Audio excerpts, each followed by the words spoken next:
Hello and welcome back to another episode of Warming the Bench. It's Bev and Daniela here. Bev, how are you doing today? I'm fine, thank you very much. I've had a lovely week. Lots of walking, dog Yeah, walking, and gardening. So I've been outside a lot. Loved it. incredible. It's the summertime. Same here. It's been a fantastic week. Thank you everyone for joining us today. As you heard on our last episode, we have a really special one coming to you today. We have a gentleman by the name of Pohan who also goes by Shadow Football on YouTube, fellow Canadian resident. Pohan, welcome to the show. How are you today? Thank you very much for having me. Yeah, I'm doing great. Oh, awesome. So again, I just mentioned he's on YouTube, fantastic channel. Pohan, can you give us a really quick intro as to what you do on YouTube? What drew you to putting these videos on YouTube? Because I'm so fascinated by your tactical breakdowns and your analysis of things. Yeah, of course. Well, on my channel, I do tactical analysis, sort of like deep dives on various women's games. I mainly cover the WSL, but I'm trying to look to cover more sort of international tournaments and also the Champions League. But yeah, just tactics talk, and I do write the scripts, and then I record them and try to put a couple of jokes in there. But Yeah, uh, yeah, yeah, incredible. it's try to make it fun and lighthearted and interesting whilst educational as well. But Oh, mhm. yeah, yeah, no, I was just gonna say it's very, very educational for sure. Thank you. But in terms of why I wanted to put these videos up on YouTube, I Hmm. so I started this about 2.5 years ago, Hmm. and there was just no content on women's football at all. Hmm. Yeah. Now you're seeing so many, people making podcasts like yourselves and lots of former players coming out and doing content as well, which is great to see. Always pushing the women's game out. But I think 2.5 years, 3 years ago, there was really none of that. And so I just thought, I've been watching football my whole life, and I'm an absolute nerd when it comes to football tactics. And my fun time as a kid was like watching 5 hour long documentaries on the history of football in the World Cup or something like that. So I reckon I've got a pretty decent knowledge of tactics in football. So I just thought, why not? Why not just put some videos out and see what people think? And I'm also a filmmaker. I work in the film industry, so telling stories It's what you and do. yeah, exactly. It's what I do. I love writing something on a script and then seeing it come to life. And I was really missing that part of me because I'm not a director, but I did miss that feeling. Right. So writing scripts and seeing my vision and what I wanted to say come to life and illustrated on a video, that's a feeling that I've been craving and I still crave, and that's what led to this channel. That's incredible. I know Bev was the one who kind of switched me on to your channel, and I think Bev, you agree as well. When we watch your videos, you explain things and it's so detailed, but it's detailed in a simplistic way that anyone can really pick it up. If you're not really a big fan of football, you maybe want to learn more. I feel like your channel is the perfect place to go to try and start learning because you explain things that anyone can really pick it up, and I really do just love that. I think you agree, Bev. Yes, I would say I absolutely do. But it's your passion and Hmm. treating the women's game respectfully and seriously that I loved. That's what shone through for me. And your love of and respect for the Japanese players, Hasegawa and Fujino, etc., etc.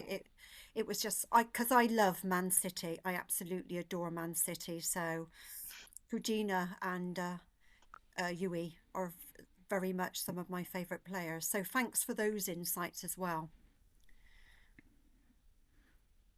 Yeah, thank Yeah. you.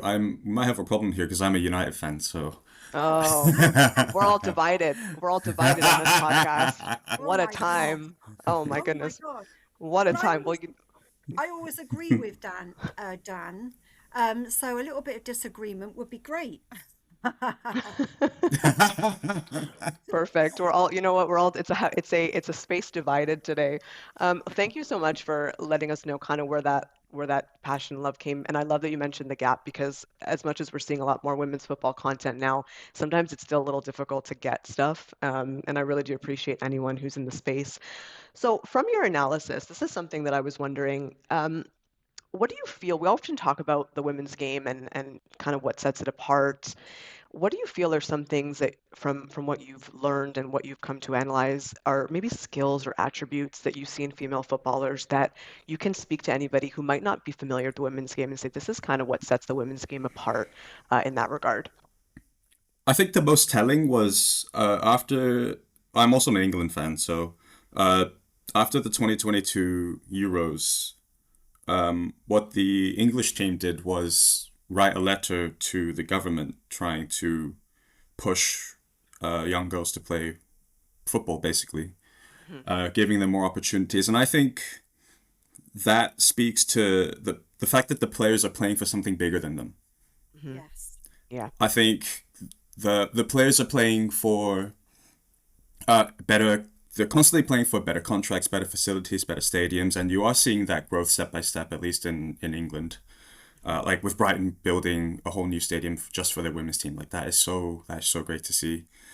Yeah. But you just get the sense that these women are playing for future generations, and Mm. that's something that I absolutely love. Like you see Lucy Bronze when she came through as a footballer, there was no women's football on TV, there was no visibility, and then you hear in the same England squad that there's Grace Clinton, someone who grew up with that visibility, and you can really see the change in the generations there. And I think that that growth, that sort of pathway for young girls to become professional footballers is very apparent now, and that's all thanks to the older generations paving the way for newer generations. And I think just that continuation will just help keep pushing the women's game forward.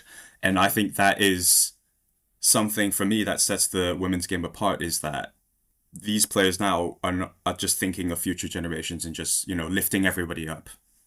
Yeah, I think we often say that female footballers, whether they, I mean, I'm sure majority of them want to, but whether they want to or not, they're not just footballers. Like they have a greater purpose Yeah. Mm. in being that advocate and driving the game forward. And I know, speaking of England, Bev has, consistently mentioned how much of a shift there was after that Euros win and what you're able to do with that platform that comes with it. So just to hear you even reiterate that, and I know you're not located in England, but you can see that Mm. shift. I saw that shift after the Euros as well. And, I think even Australia after the Women's World Cup maybe not Yes. has not yielded the same results in Australia in terms of the domestic game, but certainly has put the Matildas as this like massive brand, and Mm. they now have a platform to kind of advocate for better. So it certainly is across the board in that regard for sure. Mm. Well, that, if Yeah, I I could agree. just, And it's, oh, sorry, go ahead. sorry, if I could just jump in, add to what you've said. For me, I'm older than Dan, um, but we share this passion and this vision for the women's game, taking it forward from the Lionesses in 2022. But um, another thing that differentiates the women's game from the men's is the community that they have, the community of fans that they Mhm. have. That lots of people who are fans of the women's game can very often be marginalized.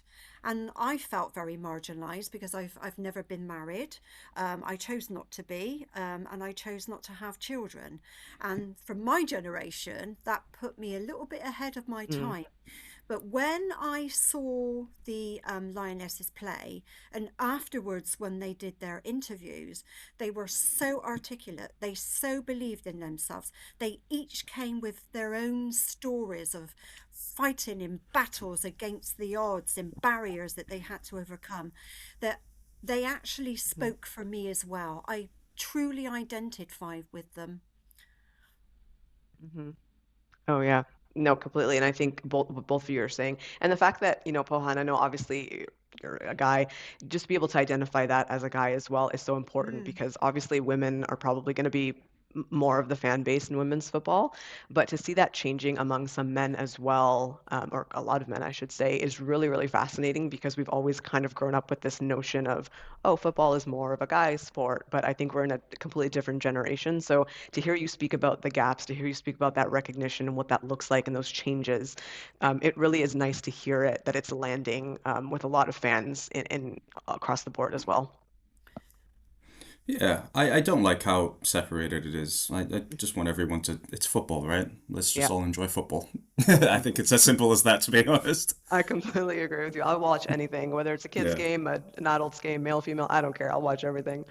Um, okay, so you're, and again, I'm going to keep harping on this. Your analysis videos are awesome. I want to know, and I think Bev and I had a chat before you jumped on. I think I might know the answer to this question from watching your videos, but I want to hear from you. What do you think is the most underrated position and why? Holding midfield. Is that what you had in mind? Yep, that's exactly what we had in mind. Yeah, That's mine too. Yeah, exactly what we had in mind. I'm sure you've seen the Kira Walsh, the Oh yeah. Lucia Kendall, the Sam Coffey videos, Hasegawa. Yeah, that's quite a lot Yeah. of them, hey? Yeah, I was like, as soon as I saw the Walsh one, you're United, she's City. I'm a Chelsea fan, so as soon as I saw the Walsh one, I was like, has to be a defensive or holding midfielder, however you want to classify it, fan, because Kira Walsh is probably one of the people I think even for England, you don't always notice her on the pitch, but you notice her when you notice when she's not on the pitch, excuse me. And the minute I saw that video, I said, oh, he's got to be a defensive midfielder guy. I love it. Explain to our listeners, what is it about the defensive or holding midfield position that you think is the most underrated, you find the most fascinating? Of course. Well, first of all, I never played professionally, nor did I Hmm. ever really play at a high level, but growing up, I was always a holding midfielder. So I Okay. think for me, that's why I understand the position, well, understand that position better than anyone else. Well, Hmm. better than any of the other positions, sorry. But Right. yeah, I think holding midfield is really underrated because it's probably the only position where stats can't define yet that position. Like in terms, if Mm, you want to talk about strikers, you always mention the goals, you always mention the assists and shots yeah. taken and that kind of stuff. You can quantify. There's like a scale where Yeah. you can sort of define how good a striker is based on the number of goals that they've scored and that kind of stuff. But for holding midfielders, there really isn't any of that. Right. Like Yeah. I said in the Walsh video, I said if a holding midfielder was to top any stat, it would be distance covered. But even then, Hmm. finding that stat It's hard. in general, I couldn't find it for her. Yeah, you can't. So, but yeah, I Yeah. just think it's the defensive intelligence, defensive IQ that really sets a holding midfielder apart. Like it's one of those positions where everyone knows players like Kira Walsh, players like Pachigiharo, Mm, like everyone knows that they're good, but not a lot of people can tell you why. yeah. Mm. Yeah. Like I, everyone loves Patry, and I think mhm. yeah, just not a lot of people can explain it, but yeah. You know what, I agree, and I think Bev's probably gonna love this reference right now. If we want to speak about probably the most underrated mid defensive midfielder or holding midfielder, in my opinion, has to be Hasegawa, and I don't think she still gets nearly enough credit. No. And what I think is fascinating is everyone will say, "Oh, Hasegawa is like the fantastic player," but as you just said, no one can really tell you why, and that's in and of Mm. itself incredible because that just tells us that everyone identifies her as it, but they don't realize just how impactful she is on the Man City system, on the Man City game, and what she does for the WSL. And I think Patry is another one too, where they're still so underrated, even though we are seeing the identification of how good they are, but in ways that nobody can fully pinpoint. And this is why Bev and I said it has to be the holding midfield position that you're going to mention because they're just so good, and it really is one of those positions in football that again, if some of those players are not on the pitch, you will notice it instantly. But when they are on the pitch, you might not fully notice what they're doing or how much they're contributing to the game. And that's just really, really incredible. I think Bev probably agrees with me too. Oh, I absolutely do. And talking about Walsh, I always remember that wonderful ball that she put over Fortune for her to then go on and put Mm, the ball in the back of the net in the Oh yeah. 2022 Euros. That was absolutely precision passing. Never forget that. And you hmm. could clearly then see her role within the team. Amazing. Yeah. Yeah, completely. And I know even at the Women's World Cup in Australia, when potentially she had an injury, there was a mass panic because of how much she means to England. Yes. And that right there Yeah. should tell you how much, I mean, Yeah. there's definitely a conversation about over-reliance on certain players, but just how integral she is to everything that England does. Yeah, so shout out to the holding midfielders, guys. I think we all agree here. Wow. Okay, so we're all fans of different clubs, and let's keep this a little more WSL specific because I think we're all pretty well versed in it. This summer, big transfer window, what clubs do you think in the WSL need a really big summer and in what ways? Ooh. I think it'd Mm, be easier to understand which clubs don't need one, to be honest. I feel like every club kind totally of needs does. a big summer. To be Everyone honest, I does. think, Well, you're a United fan, so maybe speak about yeah, United. What do you think they need to Mm. do this summer? I think our starting 11's pretty good. I think we just need to add depth. Hmm. I think we had players like Schürrle, Vangerheim, Hmm. Lundqvist come over in January, and I think having a preseason with them just to see how they really fit into the team will really help. Because I don't think Schürrle or Vangerheim was like fully. They were all fully. They didn't seem like they were fully caught up. So having a preseason would really help. I think for us, probably another center half, another left Hmm. back, another central midfielder, just to add a bit of Sure. depth and competition. And what I'm looking for from United is just to cement a top three, Hmm. at least for the next few seasons. Yeah. But I think, yeah, that's about it for United. Yeah. Do What is you it about? Sorry, think? sorry, Dan. Can No, I no, go for just it, Bev. add in there? Yeah, yeah, What is yeah. it about Man United that you like? What draws you to them, Shadow? Yeah, this is I have a nice story about this actually. So I grew up in I was born and raised in Hong Kong to Taiwanese parents, Hmm. and I became a United fan because I don't like back then. I don't know if clubs still do this now, but clubs would sort of have like a training session or two. Mm. They would just send their coaches out and they would just run like 1 day or 2 day training sessions in various cities around the world. And United came to Hong Kong when I was about 7 years old, Oh, wow. and so I went, Wow. and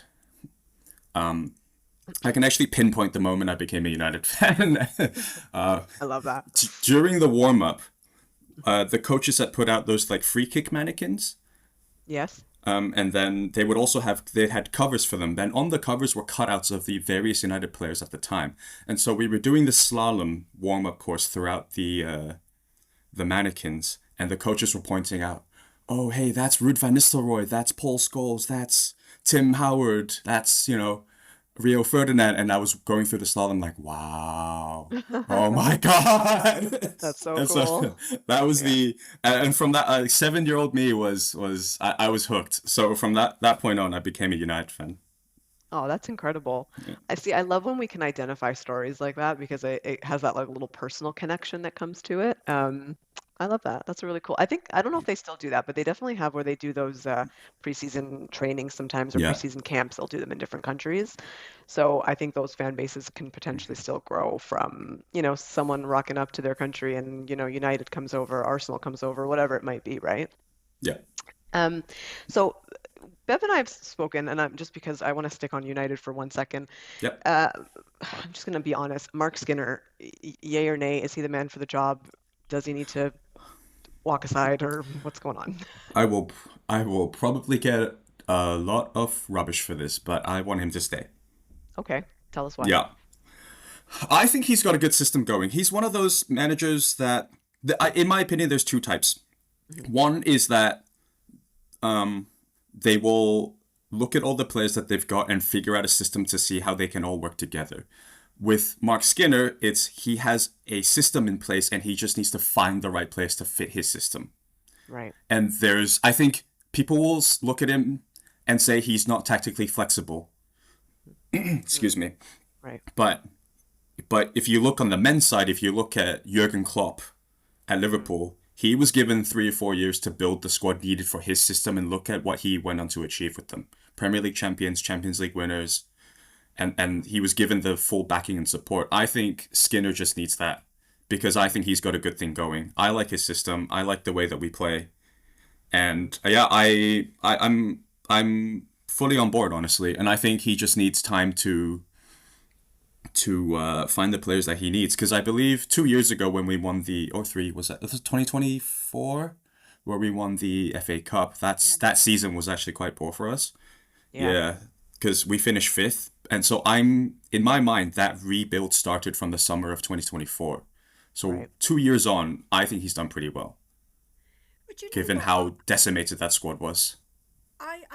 I was interested that in the last couple of years, if we go to the World Sevens, think about that little tournament there, how well they've done. Man United. Mm. And that freedom, taking those shackles off and being creative, they're actually very good at that. They really are.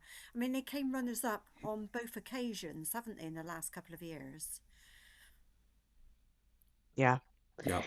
I think Skinner Skinner's I think probably a little bit of a polarizing individual depending on Mm, who you ask.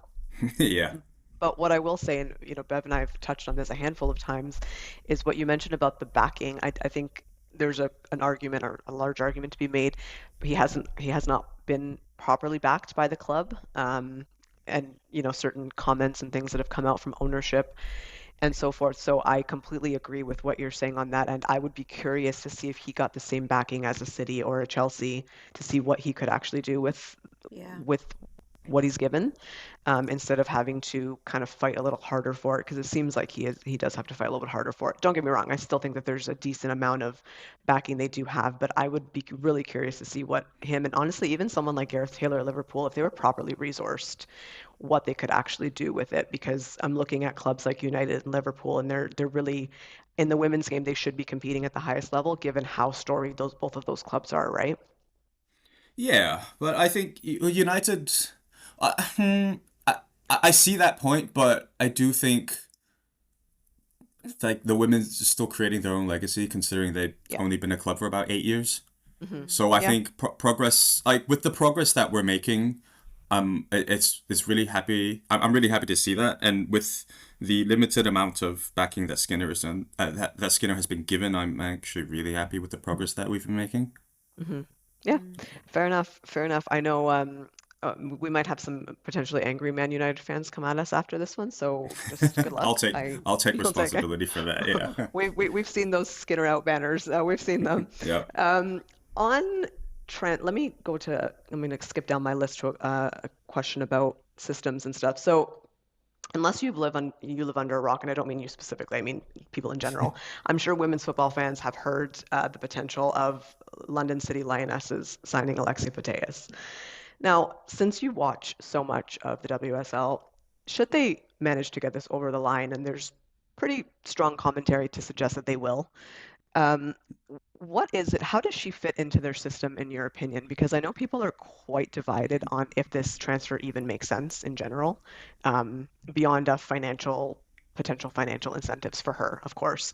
But what do you think an Alexia could bring to this London City side? Does she fit into their system, and if so, how? I think if she does go to London City Lionesses, they'll probably build the system around her. Hmm. Because well, I think they play a 4-2-3-1 slash a 4-3-3, and given that Kosovare Asllani is currently out with the unfortunate ACL, I think Mm, she'll slot into that number 10 position quite nicely. yeah. Yeah, I think she could just be a playmaker, be the spark that they need, and be a source of goals as well. I think I can see her fitting quite well into the system actually. Hmm. Yeah, I Interesting. think yeah. Oh, sorry. Go ahead. No, no, no. I was going to say, what are your, I know Bev and I have had a couple of chats about this. What are your thoughts on the whole LCL project? Because that one seems to divide people as well. Independent ownership, Michelle Kang, investment. It's quite a large investment she's got there, and in Washington Spirit as well for NWSL fans. What do you think about it? Is it good for the women's game? Is it something that is, this is the type of structure that they have, and it's going to be positive in a lot of ways, even though there are some, kind of differing opinions on multi-club ownership, for example, and so forth. What are your thoughts on London City? Yeah, it is a bit of a polarizing one. I don't know. Hmm. I'm quite neutral about it. I'm kind of just letting it happen. Yeah. I think more money in the women's game is not a bad thing. More investment, better contracts, and that kind of stuff. I'm always in favor. Hmm. I mean, it's nothing we haven't seen in the men's game. I mean, look at City. Sort of around the 2008 to 2012 when they was really started to rise. Right. Yeah. So I know that London City is like a more of an independent club, and there's no Hmm. ties to the men's game at all. So maybe it's a good way for them to bring in their own fans Hmm. and sort of create their own sort of footballing culture and family and community. But I don't know. I think it's also exciting, to be honest, just to see a club build Hmm. In a and different and way. exactly. yeah, sure the money helps, but it's nice to see a club sort of climb. And Mhm. and signing Putellas is definitely a huge statement of where they're trying to get to. Yeah. And I think it's from a footballing perspective, pretty exciting. Yeah. Yeah. I think Yeah, I it's know. sorry, I think from my point of view, well, we've had these conversations, Dan, haven't we? I see it as quite Hmm. a disruptive project, to be honest, with the aim of disrupting. Obviously, they want to break into the top three, but also I think it's disrupting in terms of shaking things about within women's football in general, because I've heard talk that she wants to take on another club in a different continent. Now, there's two been mentioned, Brazil and Japan. What do you think about that, Shadow? I haven't heard that actually. Yeah. But yeah. I think I don't know, multi-club ownership is pretty it's something we haven't seen before in my opinion. So Hmm. we see that in the men's game with Palace now having to drop to the Conference League because of multi-club ownership. Yeah. That was last season, but yeah, but it does part of me does rub it does rub me the wrong way, but if it's like a different continent, maybe that's kind of a little better. Maybe like the City Football Group, Yeah. they've got a stronghold on pretty much every continent at this point. Yeah. But yeah, The LCL one is interesting because they own Michelle Kang and her company own Lyon, or yeah, they yes, own Lyon Feminine or whatever it's called. And now LCL, and I think kind of darting it back a little bit to Alexia, she's kind of explicitly said, I don't want to play in Champions League anymore, or not hmm necessarily in Champions League, but does not want to play for anyone who could potentially compete against Barcelona in Champions League. But Michelle Kang, the clear ambition or interest there is to get to Champions League. So I think that's what's kind of throwing people. It's like, what's the short-term ambition? What's the long-term ambition? Is this just just kind of saying it for the sake of saying it? Is that still going to be the case when Alexia comes over? Like, what's the kind of it's quite fascinating, you know what I mean? Like I'm hearing so yeah, many different things. I'm just so curious how this is all going to play out. But I do agree with you in terms of this could be a landmark signing for the WSL in a different way. And I think just before you jumped on, Bev and I were going through potential episodes, moving forward for us. We were talking hmm about contracts and stuff. And I remember being a Chelsea fan when Sam Kerr signed for Chelsea, that was like a huge moment because she did come with a brand and kind of her yeah, own fan base and so forth. And I think Alexia will be LCL's and the WSL's next kind of Sam Kerr signing, if that makes sense, yeah. and what that I could can bring see that over. too. Yeah. Yeah, I can see that too. I actually agree with you. You said their LCL's end goal or Hmm. what they're striving towards is a bit muddled, and I actually that's something I Yeah. never really thought about. Hmm. But yeah, now that I think about it for a little bit, I'm like, what are they actually trying to achieve? Which I think is so true. Well, I Yeah, guess you know what? Maybe we'll find out soon enough.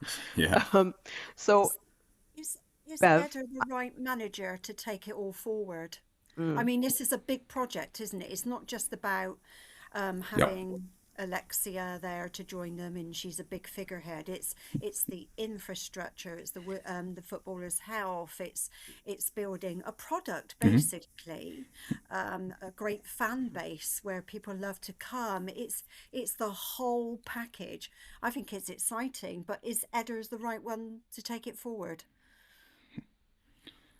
I think so. Well, to be honest, I was really puzzled when they sacked Jocelyn Procher halfway through the mm, season Yeah. because he was yeah, actually doing quite well. yeah, Yeah, but I feel like baffling. that's just right. It was Yeah. baffling, and I just feel like that's been kind of glossed over. But Ed Meister has been doing fine, I think.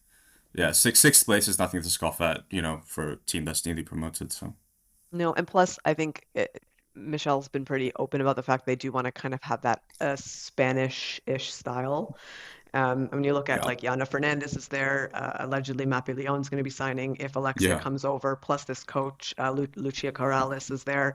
It's very yeah. clear that they're trying to build on that. So I think someone who understands that style of football, because it is quite unique, you need someone to be able to implement that as well. But yeah, the sacking, that was an interesting one for sure. Um, So Bev's a City fan, and City won the league this year and the Yep. FA Cup. And we Yep. talked Ooh. about transfers and clubs. Yeah, hey, Thanks for reminding me. Yep. I know, right? No We'll one's just reminding you. We'll wait park for the that one. show. Yeah. Well, yeah, she'll you can do that. It's the bragging rights is fine. You mentioned it would be interesting to know a club who doesn't need anything, and I'm looking at City's squad, and I'm thinking they're probably the ones who maybe don't need much to build on this summer. I think hmm shoring up Bunny Shaw was the biggest thing they needed to do, and I don't think that was ever going to really go, you know, sideways for them. It just took a little longer. But would you agree? Do you think City is probably the most primed club moving into the next WSL season? I actually think, Daniel, you're a Chelsea fan, right? Yeah, I actually think both of your clubs don't need much. really? Yeah. Oh my, oh my. Yeah, because I think City going into Europe need a backup nine. Need Yeah, someone to back up Mm. Bunny Shaw. I don't, as much as I love Mary Fowler, she's not a nine. no, no, no. She's a I agree. 10. So much better as a 10. I think they just need a backup striker. I think City, maybe a left back. Well, the rumor is that they've signed Neve Charles, Yeah. but Mm. nothing's been confirmed yet. But I think another left back would be good. But I think that's about it. Hopefully, some of the young players like Gracie Pryor and Naomi Lazelle Hmm. have big seasons as well. But apart from that, yeah, the squad's looking really good. Mm. Yeah, it is. They have quite, I think they're probably the best primed. I'm gonna go ahead and wholeheartedly disagree with you on Chelsea's side when something needs to change there. Really, In the attack for sure, yeah, it was very stale. And I think you're taking Sam Kerr out of it. She went on a little bit of a run at the end of the season there. Taking her out of it, it's a little bleak, I will say. That could also be me as a Chelsea fan being over dramatic because we tend to do that on this side of the club. So maybe we'll leave it there. Bev knows they're a league of their own. We are a league of our own in terms of fans. They're very yeah, dramatic, but I think there needs to be a little bit of refresh there. that's Neve is gonna, so interesting. yeah. It is how you guys all how we all kind of That's can see so things interesting. differently when you're looking Yeah, on the outside of it, right? yeah. Yeah. So Would you definitely change need a little bit of a them? refresh. I'm curious. Yeah, I'm curious. Who would Who you? would you What kind change? of changes were you thinking? Well, I think defensively, I think we're okay. McCabe coming in, as much as that rattled Arsenal and maybe divided a little bit of the Chelsea fan base, I think it's a great signing because it doesn't block Chloe Sarbi's path, which I'm really excited for her. I think she's a young, promising fullback, left back specifically. And even from an England perspective, they will definitely want to keep eyes on her to bring her into that left back position for England because Mm. they need that position filled. I don't think anyone's locked it down. We definitely need some help in the attack. Um, Lauren James in a dream cannot be the move moving forward. Ramirez has injury issues, and if she is to stick around, we definitely need some backup there. Um, Cannery does not have the output, so we need some refresh in that attack. And I think midfield, Aaron Cuthbert is injured, so I don't know what that looks like from a midfield standpoint. CO can definitely, of course, do the job. Walsh, Lexi Potter's kind of her backup. Um, Captain, if we can get her kind of firing, but I think more so in the attack is where Chelsea need to refresh a little bit. And I would really like another winger or two and potentially a backup nine coming in because the injury concerns is what worries me. Um, Keeping those players fit is a massive problem, and hmm yeah, that's probably more so in attack more than anything. We have had issues in defense, of course, but I think we're okay there with everybody hopefully coming into full fitness into the next season, but definitely in the attack. But it is fascinating that you see it a little bit differently. Yeah, I see it completely differently actually. Wow. Wow. Yeah, Okay. because I think the the entire Chelsea squad hinges on what system Sonia Bonpastor wants to play. Yeah. And in my opinion, given that she's gone with a 5-3-2 for the majority of the season, if she sticks to that, which I believe she will, and uh, I think she'll start building a squad for that. So, Mm, which means if, because so, which I think is baffling, first of all, because the wide areas is probably Chelsea's biggest strength. But if you play a 5-3-2, then you've completely eliminated your width and you've yeah. kind of shooting yourself in the foot with just having wingbacks providing the width. But Hmm.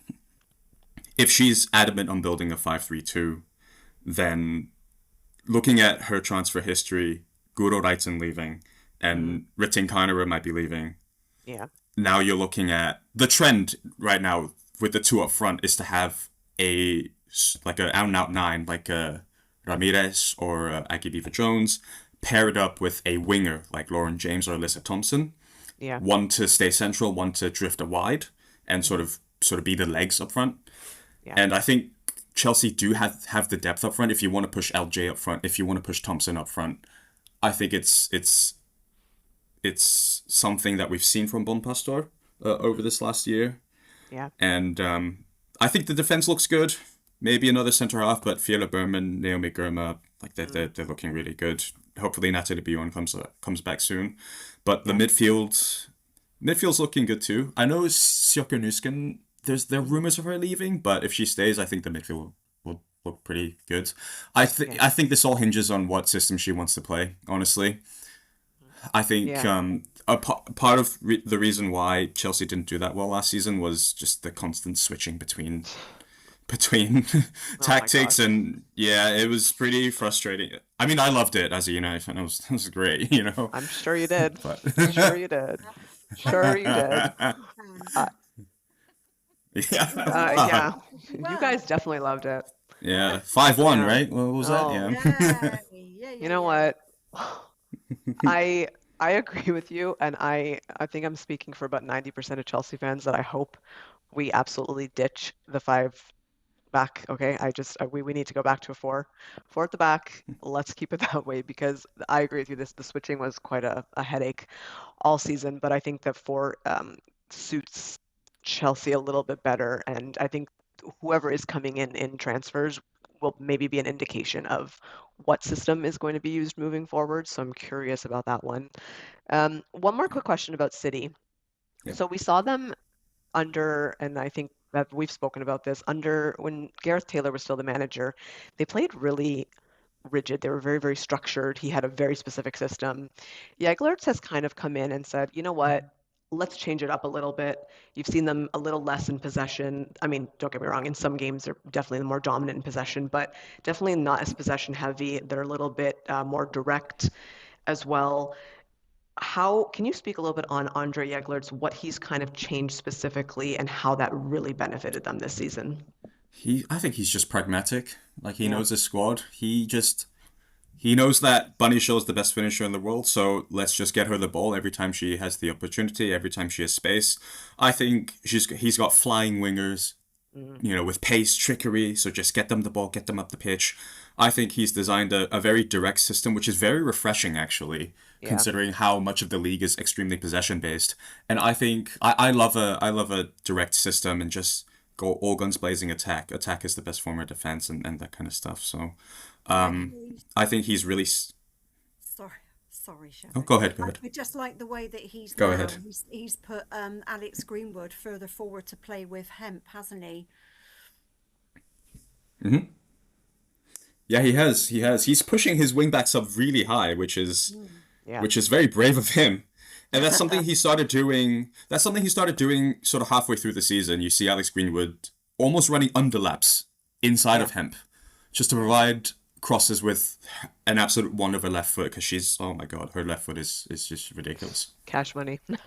Yeah, Every time. Cash money. And yeah, Bunny Shaw, I think we could wax lyrical about Bunny Shaw all day.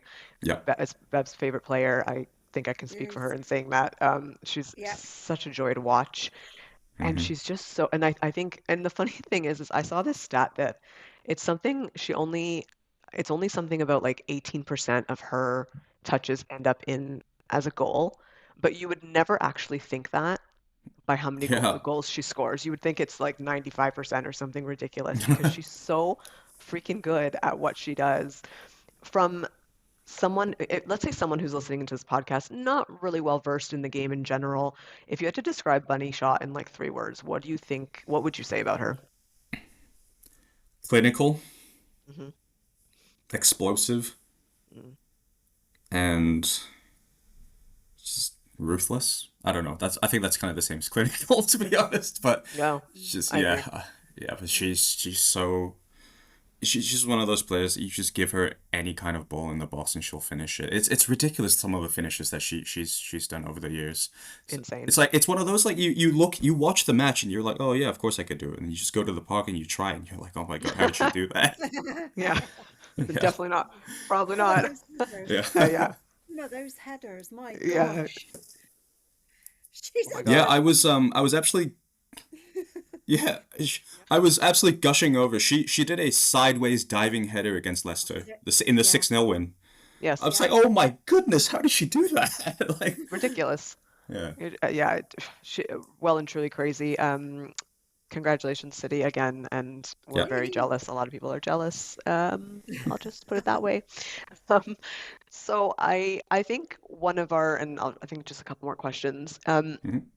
In terms of the evolution of the women's game, kind of where it's at now and where it's going, how do you kind of see that evolving in terms of tactics, in terms of systems or styles? Do you think it's going to be something that's going to continue to develop? Is it going to be heavy adoption of maybe a very club type of style? Like we mentioned, City had a very specific style that was across the club. How do you kind of see the game evolving? I think the game now, I think I touched on this earlier. I think it's, at least in the WSL, it's very possession based. Hmm. I would like to see teams go a bit more direct. Yeah. But unfortunately, I think people just like playing nice football and just playing out from the back, building through the thirds. And it's frustrating to watch, just as a football fan in general, where teams just don't have the ability to do that, like Yeah. Leicester City, unfortunately. It's just constantly trying to play out the back, even when they're 3 or 4 nil down, and that's where they absolutely shot themselves on the foot last season. Yeah. Yeah. And losing the ball in transition. So I would love to see teams be a bit more direct. Mhm. But I also think the women's game is less tactical than the men's, but which is actually something I enjoy a lot Yeah. because the players have a lot more freedom, Hmm. taking players on, taking a lot more risks. I think it's actually a more exciting brand to watch. And to be honest, I hope it stays that way. Yeah, I because agree.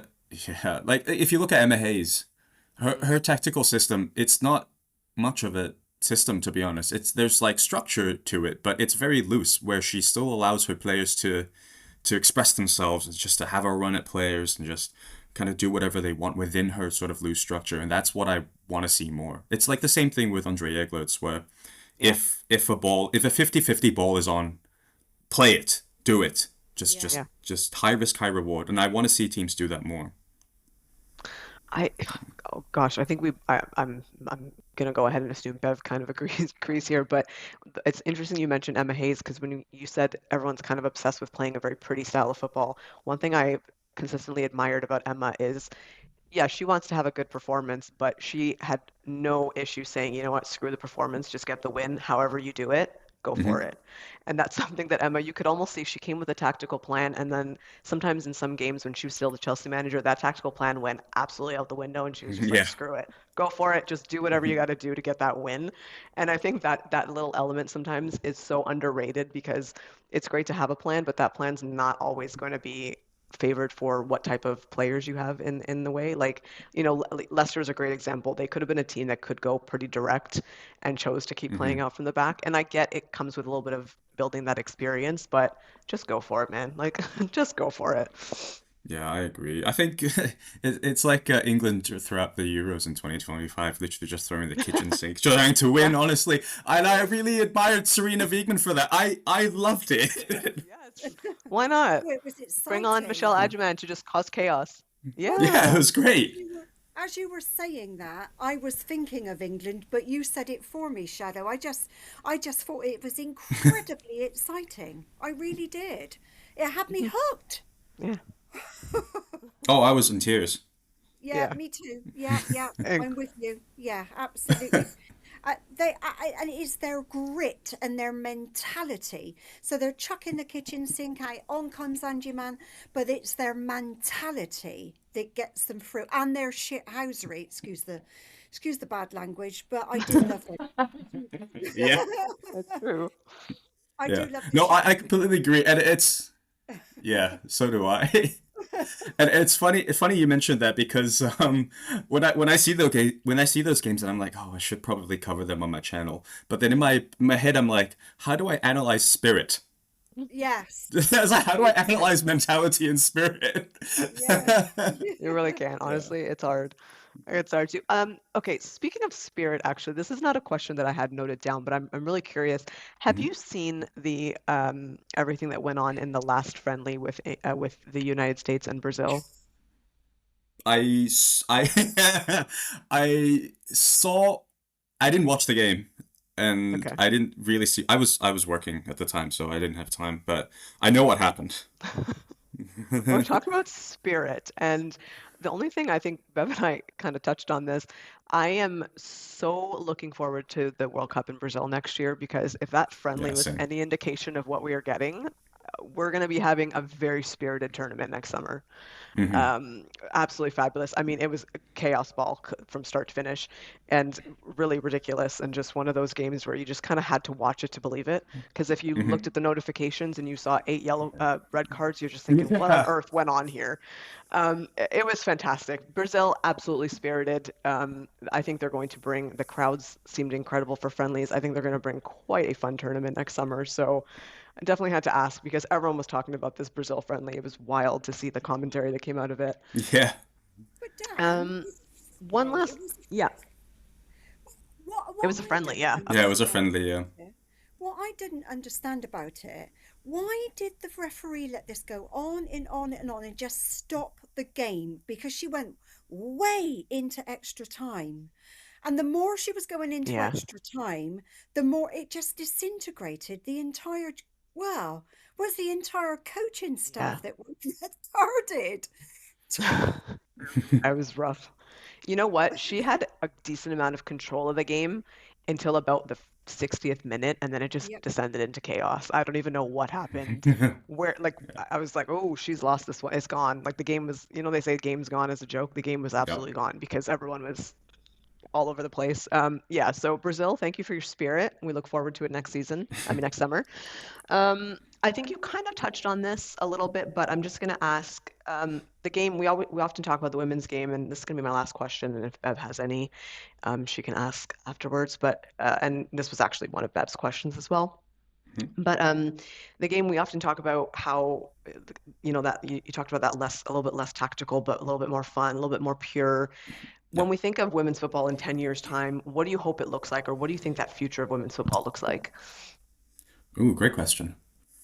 Great question, but it's also something I haven't really thought about because women's football, in how I see it, is in a pretty good place right now.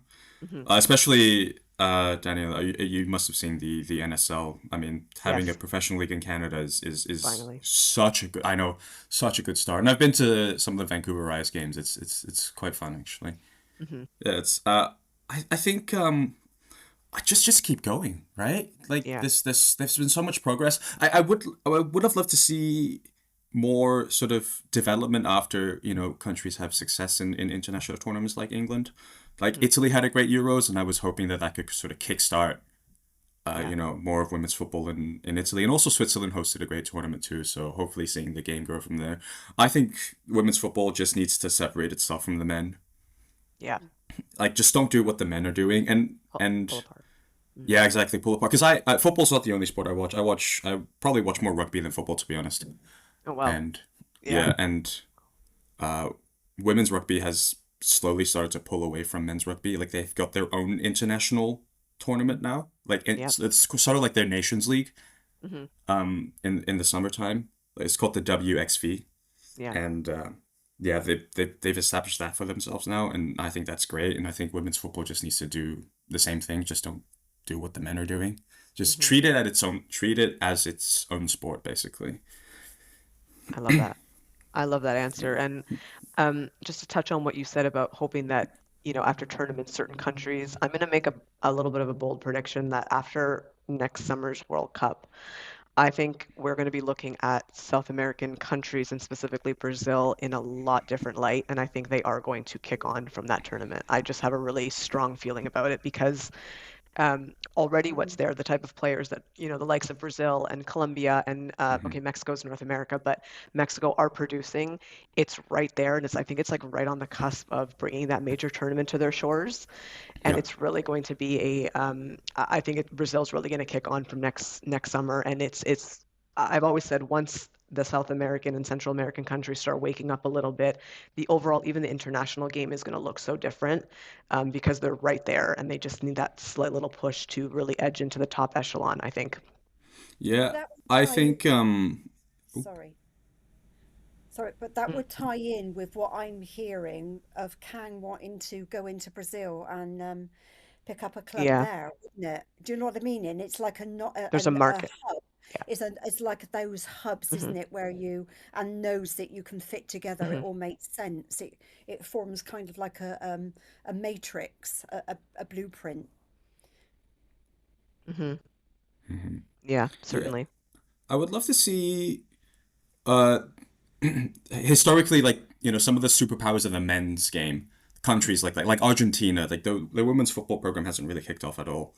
I would Right. just love to see countries that are so rich in history in men's football just sort of Kick seeing on. that side of the women's game as well, seeing Yeah. that kick on. It's just we're like I love the Argentina is always a fun team to watch in the men's World Cups, and having their women's team do well, Hmm. that'd be great as well. And just there's so many other countries in the world that Yeah.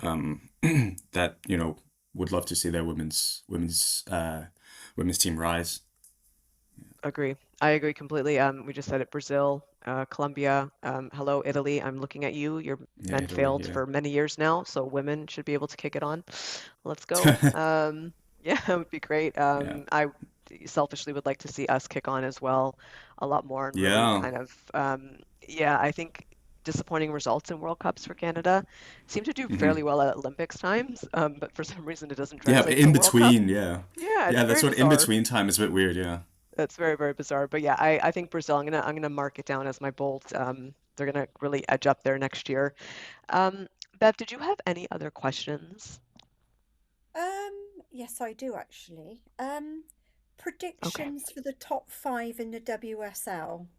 And I'm Oh saying Mm, top God. five. I'm just interested who might break in to the four and five position. Oh gosh.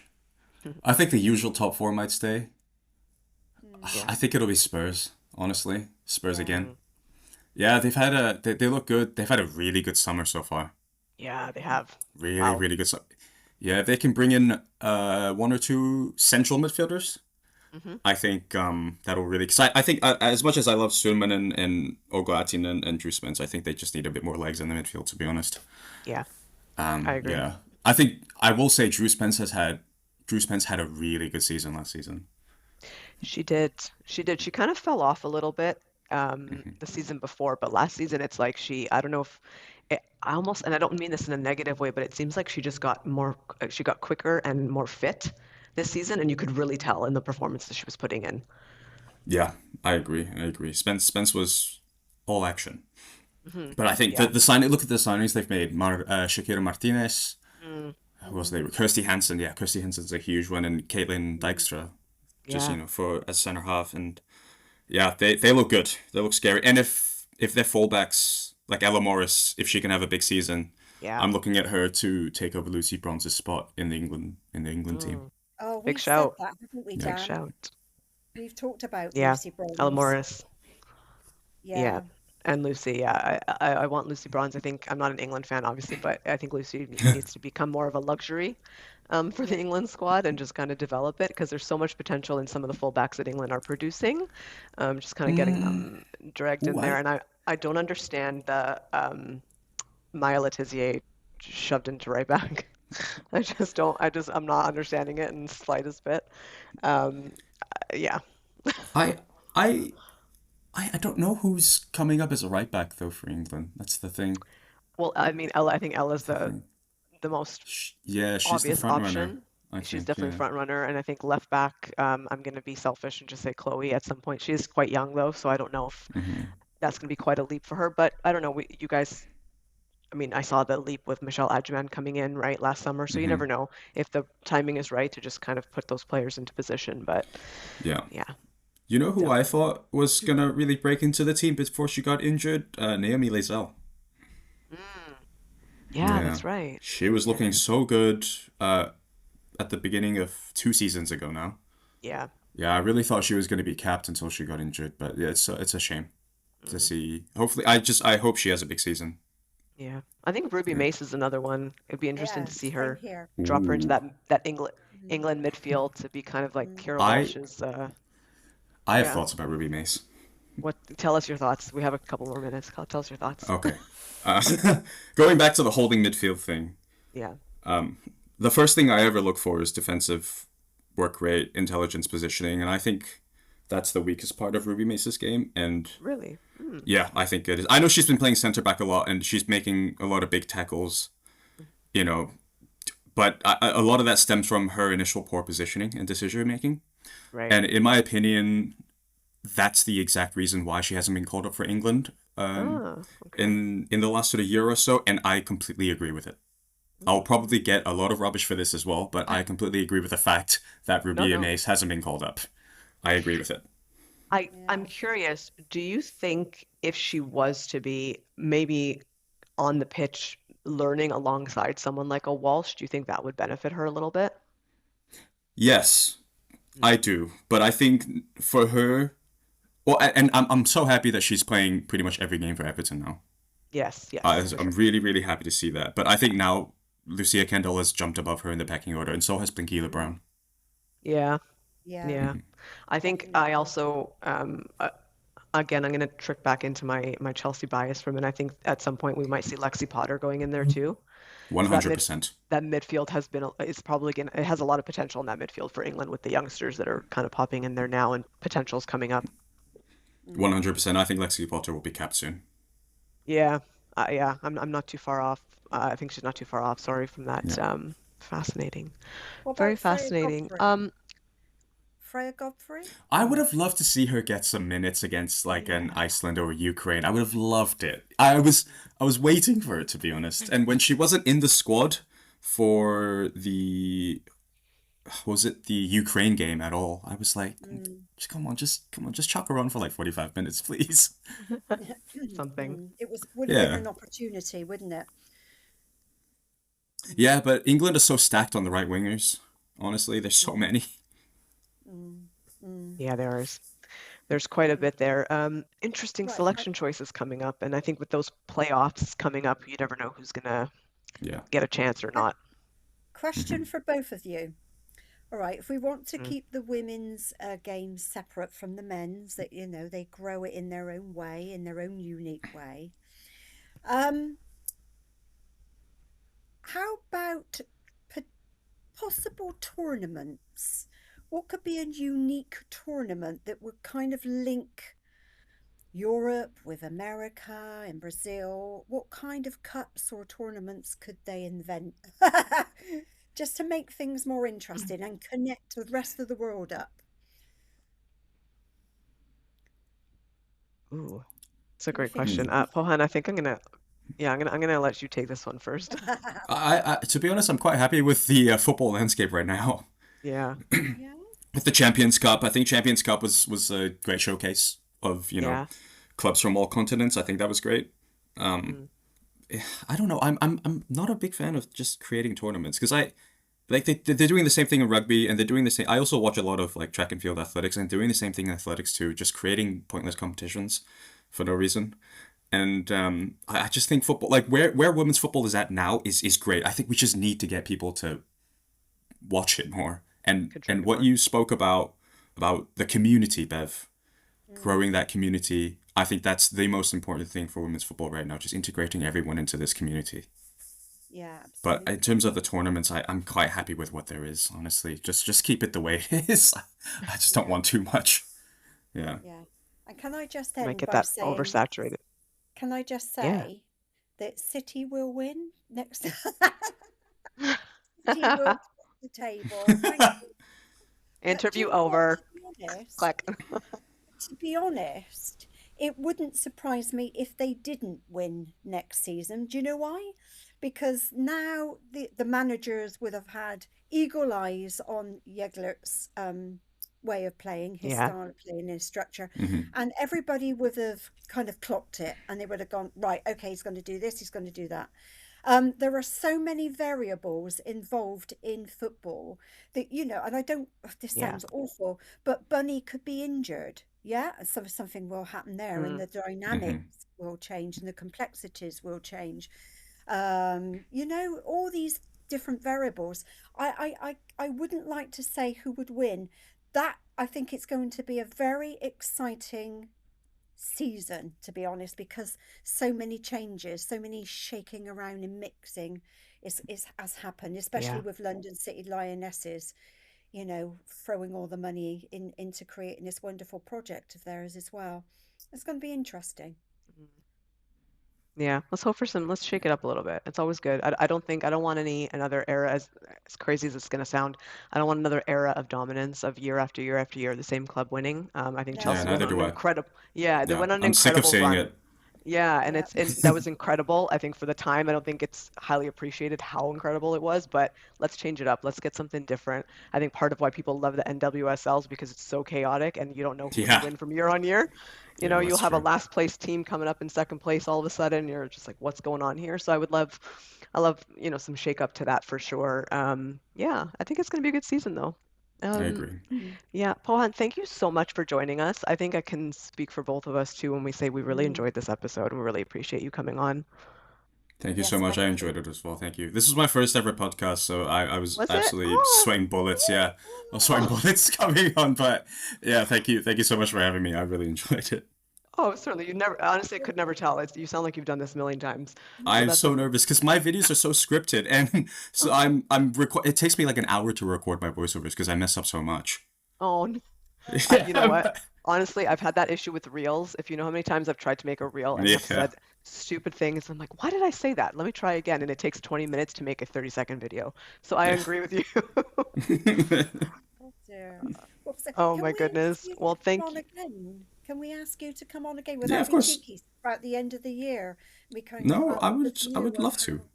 Yeah, but do you Ooh, know what? yeah. Honestly, I reckon Tottenham. Mm. I get this feeling either Brighton or Tottenham are going to take fourth place. I really do. Out of the two, I'd say Tottenham. Mm. Mm.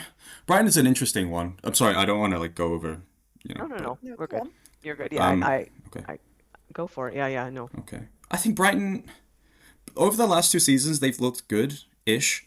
Like I just don't think they've made much progress. Obviously, like losing Ajimeng to the ACL didn't help, No. but I think it's sort of no one really talks about them for the first sort of 15 games of the season, and then they go on like a five-match winning streak at the end of the season. That happened last season too. Yeah. And then suddenly everyone's talking about them and oh yeah, Brighton could crack the top four and that kind of stuff. But generally throughout the season, they're pretty inconsistent. So I think out of Spurs and Brighton, I think Spurs look better at this point. Mm. I tell you Yeah, who I I'd can see like to Spurs. see improve, who I would like to see improve and Mm. get their finger out. Dan and I have already had this conversation, is Arsenal, because, they kind of Mm, threw away the FA Cup. And in this country, England, the FA Cup is a traditional cup. It means a lot to yeah. the fans. And I think they were not very happy with that. On paper, they should have beat Brighton. And they've come away Hmm. with nothing, and they are you know, Chelsea and Arsenal are forerunners ahead, should be ahead, way ahead of the others. And I just felt it was a very poor season for Arsenal. I don't know what your thoughts are, Shadow. Yeah, it was an interesting one. I think just signing Olivia Smith was the wrong move. Mm. Not that they really needed her anyways. And playing her on the right side, like she's so much better up front. Like we saw with Liverpool. I think yeah, just with their business last summer, I didn't really understand it because I think they should have brought in another central attacking midfielder, another holding midfielder, and I just think they did kind of underperform Yeah. this Yes. season, this past season. Yeah, I do think it was a weird one for Arsenal because they were good in patches, like the win against City, the win against Chelsea, but apart from that, they didn't look good, that Yeah. good. Yeah, I Escapes think they Somebody said escaped some criticism for it too. they did. They really did. Yeah. Yeah. somebody said that their ceilings, their highs have got higher and their lows have got lower, so there's a big gap, which was an Yeah. interesting perspective, I thought. Yeah, Mm. I agree.